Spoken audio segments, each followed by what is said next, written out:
नमस्कार दोस्तों, मेरा नाम है चंदन पोदार और बात करते हैं आज की टॉप बिजनेस न्यूज़ की। सबसे पहली न्यूज़ आई क्रूड ऑयल सेक्टर से। बड़े ध्यान से इसको समझिएगा। देखिए, लास्ट ईयर के मुकाबले हमारा जो क्रूड ऑयल का इंपोर्ट बिल है वो लगभग 3 गुना बढ़ चुका है।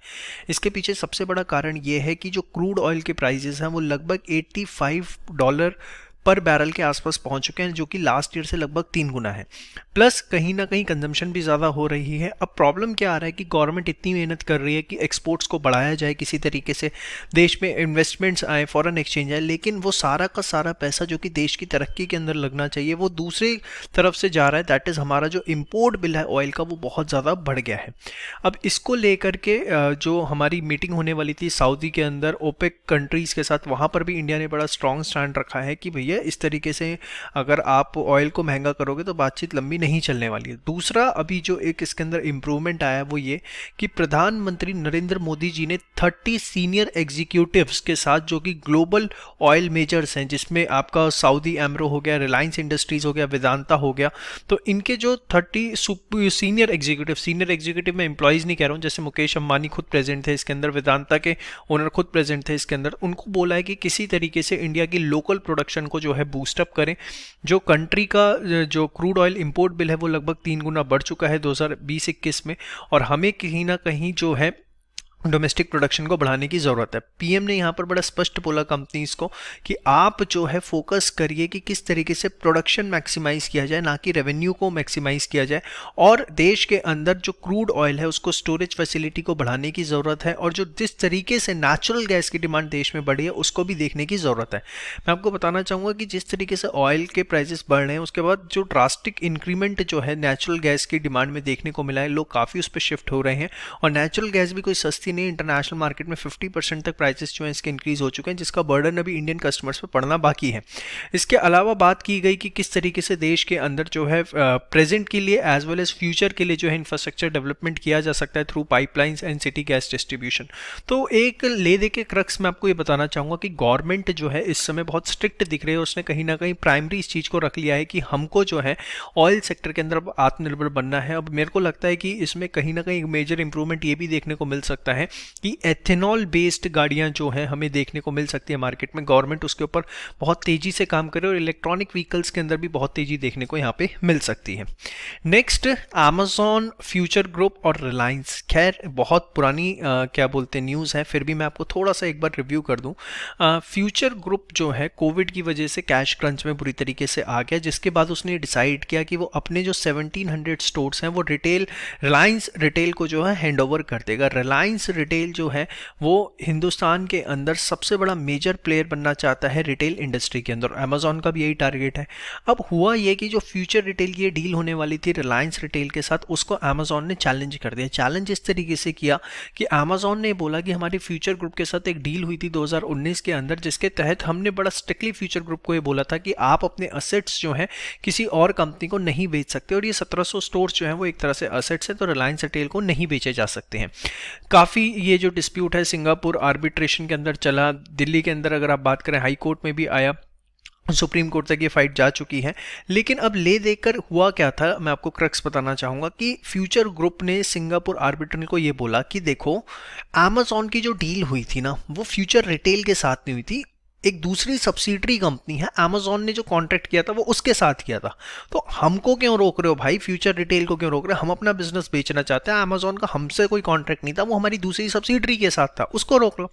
तो यहाँ पर सिंगापुर आर्बिट्रल ने बड़ा क्लियर बोल दिया है कि भैया देखो, हम तीन एग्रीमेंट हुए थे अमेजॉन के फ्यूचर ग्रुप के साथ, उनको हम एक ही कंसीडर करते हैं। हम ये नहीं देख सकते कि वो सब्सिडरी के साथ होता, वो होल्डिंग के साथ होता, वो रिश्तेदार के साथ हुआ था, वो अपने के साथ हुआ था। हम तीनों को एक मानते हैं, और फिलहाल जो है फ्यूचर ग्रुप अपने असेट जो है रिलायंस को नहीं बेच सकता है।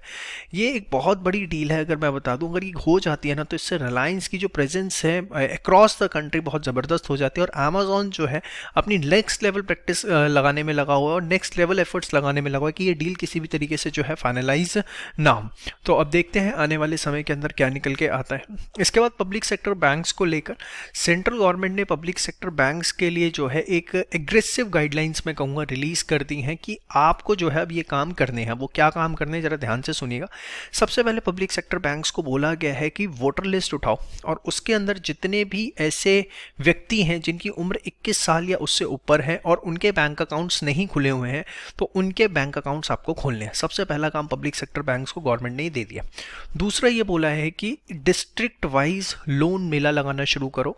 जो जो छोटे छोटे बिजनेसेस हैं, छोटे छोटे इनफॉर्मल सेक्टर के अंदर बिजनेसेस हैं, उनको जो भी लोन की रिक्वायरमेंट्स है वो अवेलेबल करवाया जाए ताकि ये फेस्टिव सीजन जो है उनका किसी भी तरीके से ना पीटे।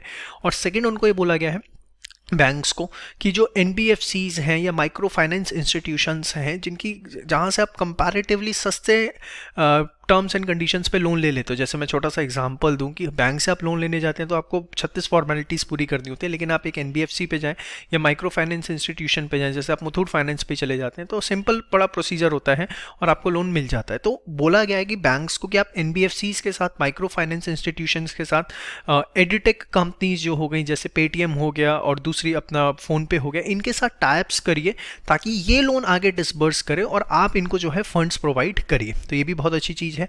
उसके बाद जस्ट नेक्स्ट टारगेट सेट किया गया है कि जितने भी प्रधानमंत्री जन धन योजना के अंदर अकाउंट खुले थे सबको जो है रुपए कार्ड इशू होना चाहिए। 90 to 100% अकाउंट होल्डर्स को जो है ये रुपए कार्ड अब इशू करना है। ये जो है ड्यूटी लगा दी गई है पब्लिक सेक्टर बैंक्स की कि आपको ये करना है। इसके अलावा ये बोला गया कि जितने भी प्राइम प्रधानमंत्री जन धन योजना के अंदर अकाउंट खुले थे उन सबको जो है गवर्नमेंट की जो 2 इंश्योरेंस स्कीम है, एक प्रधानमंत्री जीवन ज्योति बीमा योजना और एक प्रधानमंत्री सुरक्षा बीमा योजना, जिसमें एक में 330 रुपये और एक में 12 रुपये साल का प्रीमियम जाता है, तो जितने अकाउंट होल्डर्स हैं उनको इसके साथ कनेक्ट करना है। तो मतलब पब्लिक सेक्टर बैंक्स के लिए डिटेल गाइडलाइंस, और मुझे ऐसा लगता है इन गाइडलाइंस के बाद अब बहुत ज़बरदस्त जो है गवर्नमेंट एक वन टाइम सपोर्ट भी देगी इनको, क्योंकि ऑब्वियसली ये नहीं है कि बैंक्स को अपने पास से ही करना है। और मुझे लगता है कि बहुत ही जल्दी, यानी 10 से 15 या 20 दिन या 1 महीने के अंदर इनके लिए एक पैकेज अनाउंस हो सकता है पब्लिक सेक्टर बैंक्स के लिए। और ऐसा होता है तो आपको पता है ये इनके शेयर्स के अंदर ज़बरदस्त तेजी आपको देखने को मिल सकती है। और मेरे फेवरेट शेयर्स मैं आपको बार बार बोलता हूँ इसके अंदर कौन सा है इस समय, PNB। तो आप उसके अंदर इन्वेस्टमेंट कर सकते हैं, लेकिन टारगेट 10 साल का रखिएगा, अपने एनालिसिस जरूर करिएगा और एक बात ध्यान रखिएगा, सिर्फ वही पैसा इन्वेस्ट करिएगा जो सरप्लस पड़ा हुआ है। नेक्स्ट, इसके बाद स्मॉल डोजेस की अगर मैं बात करूं तो सबसे पहले जॉन कैरी जो कि यूएस के क्लाइमेट चेंज के एक प्रेसिडेंशियल पोस्ट पर है, उन्होंने बोला है कि इंडिया जो है बड़ी रेड हॉट इन्वेस्टमेंट डेस्टिनेशन है सोलर के लिए, वहाँ पर जो है इन्वेस्टमेंट करना चाहिए। उसके बाद वोडाफोन आइडिया के जो लेंडर्स हैं, जो बैंक्स थे, state bank of India and all, तो उन्होंने बोला है कि अब जो है वोडाफोन आइडिया इससे ज़्यादा अब नहीं गिर सकता, इसकी बिजनेस प्रोफाइल अब स्टेबलाइज रहेगी। लेंडर्स की मीटिंग हुई, उसमें ये बोला गया, तो अब जो है इसमें स्टेबलाइज रहेगा, थोड़ा सा समय लगेगा उठने को, लेकिन अब इससे ज़्यादा जो है इसकी वर्थ नहीं गिरेगी। इसके बाद महिंद्रा के लिए एक बड़ी अच्छी न्यूज़ है भाई, XUV 700 इनकी नई लॉन्च हुई है, जिसके लिए उन्होंने बोला है कि 65,000 बुकिंग्स हमें 2 हफ्ते के अंदर मिल चुके हैं। Very great. उसके बाद दिवाली डिमांड की वजह से एयर फेयर्स के अंदर 30 to 45% का इंक्रीमेंट देखने को मिल रहा है, तो एविएशन सेक्टर के लिए बहुत ज़बरदस्त न्यूज़ है। उसके बाद गोपीनाथ जो कि इंटरनेशनल मॉनेटरी फंड की फर्स्ट वुमेन चीफ इकोनॉमिस्ट हैं, उन्होंने जो है रिज़ाइन कर दिया है और वो जो है हार्वर्ड यूनिवर्सिटी के इकोनॉमिक्स डिपार्टमेंट में वापस जाएंगे अपना पढ़ाने के लिए। काफ़ी इनका अच्छा कॉन्ट्रीब्यूशन रहा है IMF के अंदर, IMF ने भी उसे प्रेस किया है। उसके बाद जैक मा, इनको तो आप भूल ही नहीं सकते, कैसे भैया चाइना ने इनके ऊपर बहुत ज़बरदस्त तरीके से जो है क्रैकडाउन कर दिया था इनके पूरे टेक एम्पायर को, और इनको काफ़ी टाइम तक देखने को भी नहीं मिली थी ये। उसके बाद इनको बोला गया कि चाइना में पैक कर दिया गया है, नज़रबंद कर दिया गया है एंड ऑल, लेकिन अब जो है ये फर्स्ट टाइम चाइना छोड़ के बाहर जा रहे हैं बिजनेस मीटिंग्स के लिए, ऐसी न्यूज़ आ रही है। मतलब कहीं ना कहीं जैक मा और चाइना के बीच में रिश्ते सुधरते हुए दिख रहे हैं। तो ये थी आज की small disease along with the detailed business news. कैसी लगी जरूर बताइए कमेंट सेक्शन में। PPT आप हमारे टेलीग्राम चैनल से ले सकते हैं। जय श्री श्याम।